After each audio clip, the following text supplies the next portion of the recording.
You're listening to Mountain Heartbeat with Joe and Rosa Hopkins, proclaiming the gospel through word and through song. Hi, and welcome to Mountain Heartbeat. I'm Joe Hopkins. This week, Rosa interviews Lacey Buchanan. Lacey's child was born with severe birth defects, and this is her story in Lacey's own words. This Saturday on Mountain Heartbeat, we have Lacey Buchanan, whose beautiful story of her testimony of how she had a child that was born with defects has moved the world. And I don't want to tell her story for her. We'll let her give her testimony, but I want to welcome you and thank you for being on Mountain Heartbeat today. Hey, thank you for having me. Absolutely. And so why don't you just tell the listeners what your testimony is and tell us about your baby and why this made news. Yeah, so, when I was 23, my husband and I found out that we were expecting. It wasn't planned, but we were extremely excited. It was a joyous time for us. And, a first pregnancy, we were very young. And throughout the pregnancy, we discovered that our child had, the term is a fetal anomaly. And while, so you can imagine, like, the terror that we were struck with. So as my pregnancy progressed, we were told, our child has some condition and they're not sure what it is. And every week we would kind of get more and more bad news. We would be told things like, here's a list of diagnoses, and we're not sure which one it is. Or, at one point we were told we're not sure that he's compatible with life. So once he's born, he may not survive. And they were trying to prepare us for the worst, And so we are Christians. My husband and I actually met in a church. And we actually met on the day that I gave my life to Christ. So I always tell people I met Jesus and my husband on the same day. And so through it all, we were, trusting in God. We were holding on to hope that everything was going to be all right.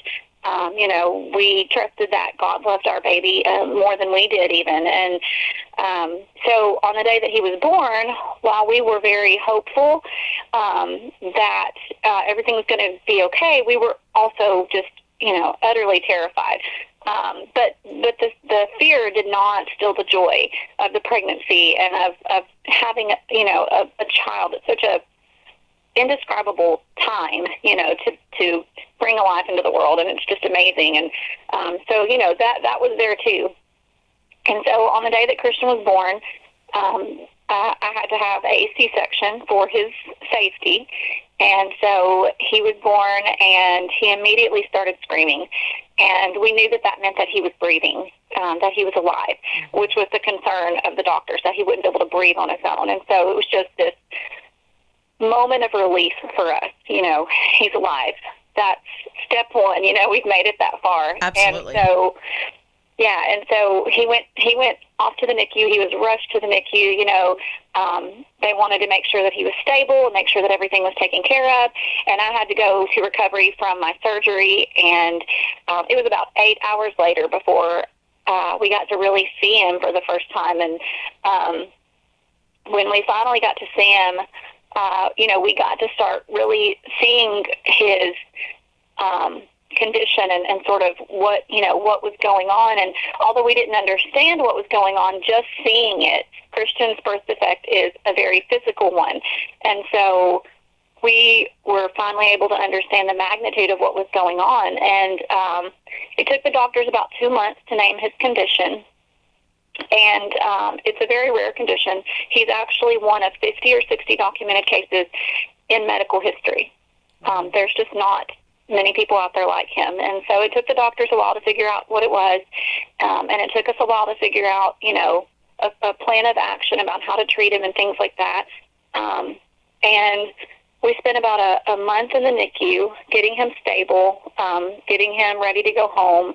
And it was such a trying time for us because we felt like we had been abandoned by God. We didn't understand at this time why our son he had to go through surgery at 4 days old. And, we were facing the hardest days of our lives. And we had kind of thought, God's going to take care of this. He's got this. And it was kind of looking like God wasn't taking care of it. We felt like we were just sort of stranded in the middle of the ocean, and we were just being tossed wherever we were. And so emotionally, spiritually, physically, it was draining on us. The hospital where Christian was an hour away. We were having to drive that every day to go see him and visit him, and my husband had to go back to work very quickly. I was in law school at the time, and I didn't get time off of law school for having a baby, so I had to go back to law school almost immediately. And it was it was just one of the hardest times in our lives. And when Christian finally came home from the NICU, and we finally thought, hey, everything is settling down, we're getting his medical needs under control, we have a diagnosis, which was, medically it's called Tessier cleft lip and palate, classifications 3, 4, and 5 with micro-ophthalmia. And all that kind of sounds like blah, blah, blah. But what that really means is that Christian has a facial cleft. And so rather than his cleft going from his lip up into his nose, it clefted from the corners of his mouth up into his eyes. And so he has clefted eyes. And that means he's blind. So it's a very rare condition, but hey, we had a diagnosis, which means we had a way, that we could treat it and we could start, getting him better. And we thought things were going to settle down. I had went back to work. I was still in law school. My husband was, back to work in full swing. We had nursing in our home to care for Christian while we worked, and we were hoping things would settle down. And medically they started to settle down some. But there was this other aspect that we were having to deal with now that we didn't even think about beforehand, and that was socially having a child with a disability, and having a child with a disability that is extremely visible and noticeable. Christian looks very different. He doesn't have eyes, basically, and so that looks very different than what we're used to and what we expect. And so the stigma surrounding that, was as difficult to deal with as anything, because I could see the judgmental looks on people's faces when we were out at the grocery store. I could hear people whispering about us behind our backs. People would even come up to us often and ask questions, and not that I mind the questions now, but at the time I was just in such an emotional state that I just, I barely could keep my head above water, and I didn't really have time to be explaining over and over and over to people about Christian, and it was just sort of exhausting. And so, I was emotionally trying to deal with, realizing that people see my child in such a different light than I saw him. I saw a beautiful child. I loved him. I admired him. I thought he was, a parent, every parent thinks their child is the greatest ever. And I was no exception. And so,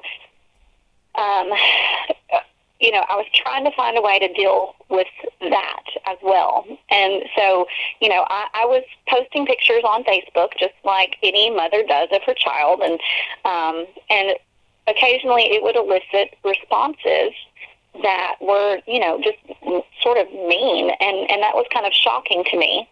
But nonetheless, I kept posting pictures because, that's my child. And I'm proud of him, and it's my Facebook page. And, I wanted people to see Christian for who he was and not for just his disability. And so I would share cute pictures of his day, of something he did that was cute, etc. And so one day I posted a picture of him after he had eaten. He has a feeding tube, so it's not exactly the way that you or I would eat, but he had gotten his formula and through his feeding tube, and he was content and happy and smiling, and I posted this cute picture talking about my chunky baby, because little babies in their rolls, they're just adorable, Mm-hmm. And so I got a comment that was sort of offhand about shoving a bottle in his mouth all the time and making him obese. And I thought, what a weird, mean thing to say when, I would love to give my child a bottle, but he won't take one, and he has to have all of his nutrition through a medical device in his stomach, and so I just went and unfriended this person. I didn't argue, this was like the third or fourth offhand comment that I'd received from her. And I thought, I'm just, I'm not in a place to deal with this. I'm just going to unfriend her and move on. And so when I did, she discovered that I had unfriended her, and she was infuriated by that. So she sent me a message, chewing me out for unfriending her and saying how terrible of a person I was for not having aborted Christian. And so I was kind of taken back at first, like, what are you, Wow. That's crazy. Like, why would I have aborted him, And so I kept reading, and, her argument was, he's just pathetic and miserable, and he's going to have this miserable life because he has this birth defect. And the only reason I kept him alive and gave birth to him was my selfish desire to be a parent. And I was just like, I was blown away, by this. Like, all the hours that I had spent in the hospital with him, all the thousands of miles that I had driven in the first 6 months of his life to get him where he needed to go, to get him healthy, to get him the care that he needed. Like, if I could have chosen how parenthood would have looked for me, it wouldn't have looked like that. I didn't choose to be the parent of a child with special needs, and I probably, if God had have asked me ahead of time, I would not have chosen that. It was hard. It was exhausting, and I thought, how on earth can somebody think that Christian is better off dead than to have a birth defect? I mean, it's mind-boggling.